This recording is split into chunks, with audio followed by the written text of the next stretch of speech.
So hello, what's up mga ka-J-Vlog? Welcome ulit sa panibagong video, and for today's video, i-game test natin itong isang napakalupet na entry-level smartphone today, which is a Infinix Hot 60 Pro Plus. Maganda kaya to? Tara, check natin.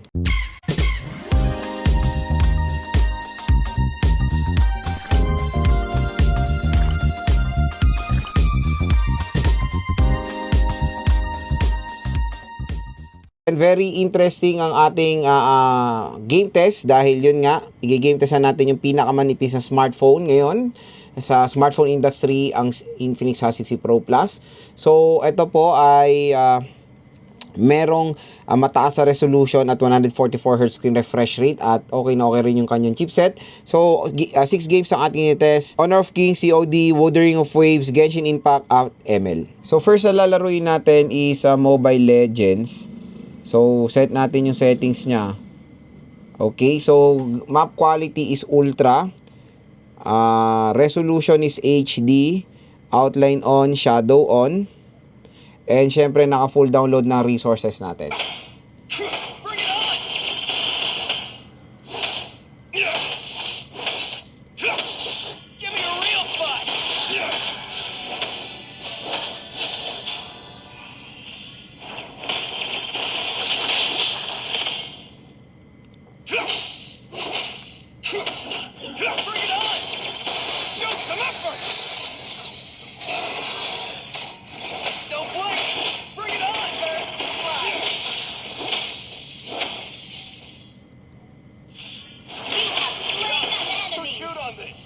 Oh, my bad. Oh, I'm getting riled up!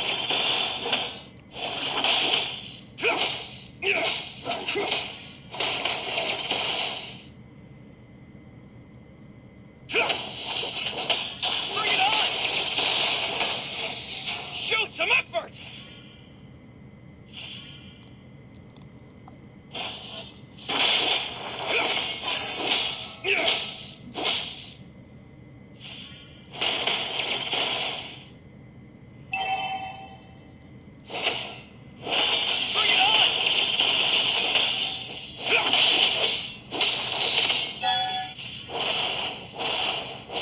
So pagdating sa Mobile Legends mga ka-J-Vlog, ang smooth ng performance dyan ni Infinix Hot 60 Pro Plus. No frame drops habang naglalaro. Ayan, no? Sobrang solid. And since magaan siya, very comfortable maglaro dito sa Infinix Hot 60 Pro Plus. So kayang-kaya niya ng walang kahirap-hirap ang Mobile Legends. So next is Honor of Kings. Set natin yung settings niya. Graphics Ultra. Confirm Resolution Ultra.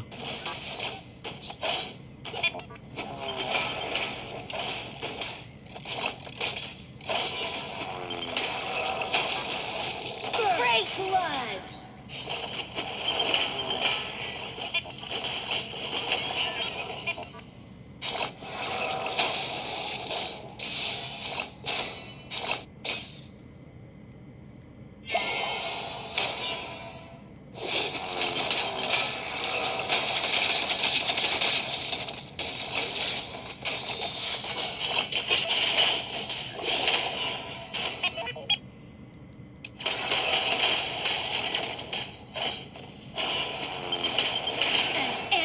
Has been slain.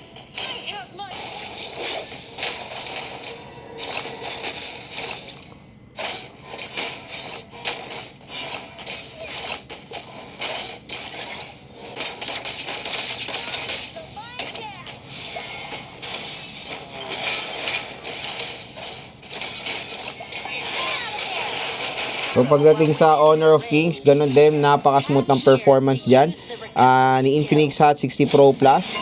Napakalaking tulong din ng AMOLED display dahil detailed ng graphics na nilalaro natin at no problems habang naglalaro ng Honor of Kings sa mataas na settings dito sa smartphone na to. So next naman ni COD, set natin yung settings niya. So yon, since hindi pa talaga naka-optimize yung chipset na to for COD, graphics medium, frame rate high. Both battery and multiplayer yan tatay natin.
So yung pagdating sa COD mga ka-J-Vlog, napaka-smooth din ng performance yan ni Infinix Hot 60 Pro. Pero yun nga, sad to say, hindi siya available sa mataas na graphics. Pero kahit na naka-medium, okay na okay pa rin naman yan sa akin. Hindi na ako magreklamo dyan. Malaking tulong din naman yung yung AMOLED display niya sa pag-enhance ng graphics. So yun, as long as yung refresh rate mataas naman at nakakalaro naman tayo na mabuti, okay na yung performance din itong Infinix Hot 60 Pro sa Battle Royale. Ayan, kahit may kalaban tayo, hindi siya nagfe-frame drop ng malala. Kaya naka-aim tayo ng mabuti. Changing mag.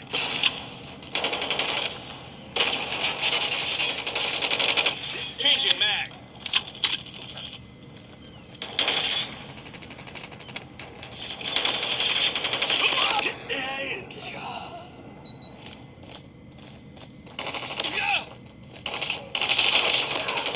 Lost the lead. Charge. Tango jets up. Contact with engine spotted. So pagdating sa COD multiplayer, all goods din ng performance niya, in fairness In sight. Kahit na may kalaban tayo, playable siya mga ka-J-Vlog. Ayan. Nakakalaro tayo ng maayos ng COD multiplayer dito sa Infinix Hot 60 Pro Plus. And since malaki display niya, malaking tulong din yan mga ka-J-Vlog. Dahil malaki yung space nyo habang naglalaro. So may enjoy nyo maglaro ng COD multiplayer dito sa Infinix Hot 60 Pro. So next naman mga ka-J-Vlog is WUWA or Wuthering of Waves. So graphics niya, ano natin sa quality. Ayan, quality, graphics, resolution high. Let's check kung makakaya niya rin. Medyo slow movement siya. So ayan, check natin siya dito sa sinet nating settings. Ayan, nagfe-frame drop siya. Pero nakakaya niya naman, no? Pero hindi smooth. Ayan. So, try natin naman i-set sa yung balance lang. Ano ba yun? Yung hindi siya mag-overclock ba yun? Pinakamababa dito is performance. Ayan, performance. Resolution is low. Aray ko. Ayan. So pagdating sa UWA talaga, ayun, may mga frame drops tayo from time to time dito. Pero playable naman. Hindi nga lang siya smooth. Sobrang bigat talaga ng UWA. I think mas mabigat pa to sa Genshin Impact oh. Ayan. So since sinet natin siya sa ganitong settings na when it comes sa graphics, medyo siya, alam niyo yung parang pixelated siya. Pero nakakagalaw naman tayo kahit papano at hindi pa naman in fairness nag-overheat or umiinit yung device. Ayan. So pagdating sa WUWA, playable naman siya mga ka-J-Vlog, pero expect nagfe-frame drop siya from time to time. So next is Genshin Impact. Since sa simula pa lang tayo ng game, wala pang maseset dito na graphics niya. Pero yan, check natin. Nasa naman to, nasa balance graphics to pag nasa simula. Explore lang natin siya kahit papano.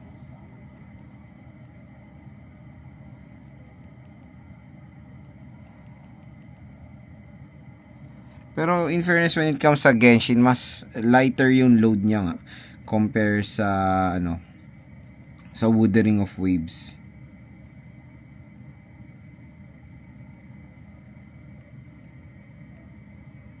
May mga frame drops tayo na experience pa from time to time, pero naman sobrang saglit lang. Tapos bumabalik na rin naman siya sa normal na performance niya. Ayan. So pagdating sa Genshin, yes, playable naman siya dito sa Infinix Hot 60 Pro Plus. Pero I suggest kung maglalaro kayo ng matagal dito, set nyo siya sa pinakamababang settings. So yan mga ka-J-Vlog ang ating game test dito sa Infinix Hot 60 Pro Plus. So far, okay naman yung performance ng MediaTek Helio G200. When it comes sa WUWA lang talaga siya nahihirapan. Kumbaga, mababang settings lang talaga ang mas suggest natin. Pero yun nga sa ML, G200 pa and even G100 ata hindi pa naman din optimize gano'n siya sa graphics. Pero again, since AMOLED to, malaking tulong yung AMOLED niya kahit naka medium graphics siya, ma-appreciate nyo rin naman po yung graphics dito sa smartphone na to. So overall performance niya, yes, it can handle games naman, pretty much din naman. Yes, it can handle games naman, ML at marami pang iba. So solid din naman siya when it comes sa display. Ito talaga yung na-enjoy ko habang naglalaro dito, yung kanyang overall display. Yung 144Hz, syempre hindi pa natin siya nagagamit sa ngayon.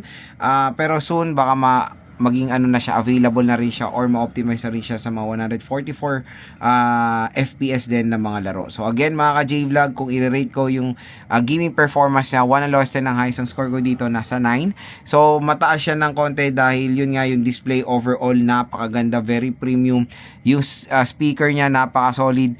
Tapos ang ganda nitong gamitin pag naglalaro dahil sobrang gaan, sobrang nipis, hindi po kayo mahihirapan or hindi kayo mangangawit maglaro dito sa Infinix Hot 60 Pro Plus. So yung G200, okay rin naman siya kahit papaano for its price na possible na makuha nyo to 7 to 8,000 pesos.